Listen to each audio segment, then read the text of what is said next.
Tako pa se je začelo dolgo in na Štajerskem težko pričakovano Martinovo. Vonj po domačih dobrotah se je razprostiral po celotnem Trgu Svobode.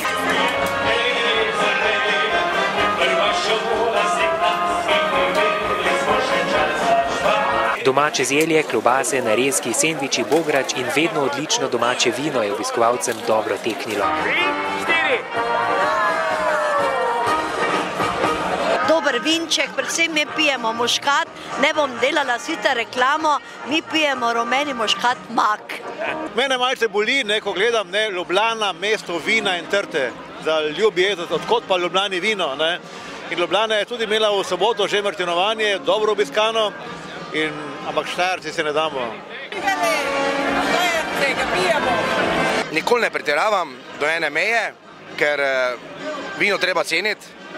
Drugač pa, ko bodo pa oglasi, mogoče bom kasneje malo drugačen. Boste danes kaj pretiravali z vinom ali ne? Volan v roku, pa vino ne gre kup. Torej, pazite na to, da vas ne bodo policisti dobili. A seveda, to pa tako. Predragi hec je to. Kaj pa pitje vina, mogoče ste že kaj šteli, koliko ste danes pili? Ta je ta druga kupica. Ampak to je kuhano, mešano z vodo.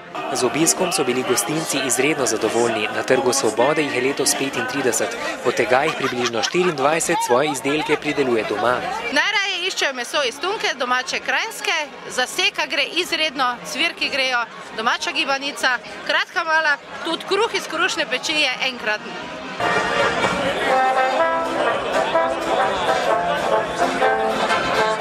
Lepo pečemo, čisto počasi, tako mora biti, lepo v zosu, repa, zelje, super, tako da je. To imajo radi ljudje, ne? Ja, to domača hrana gre najbolj.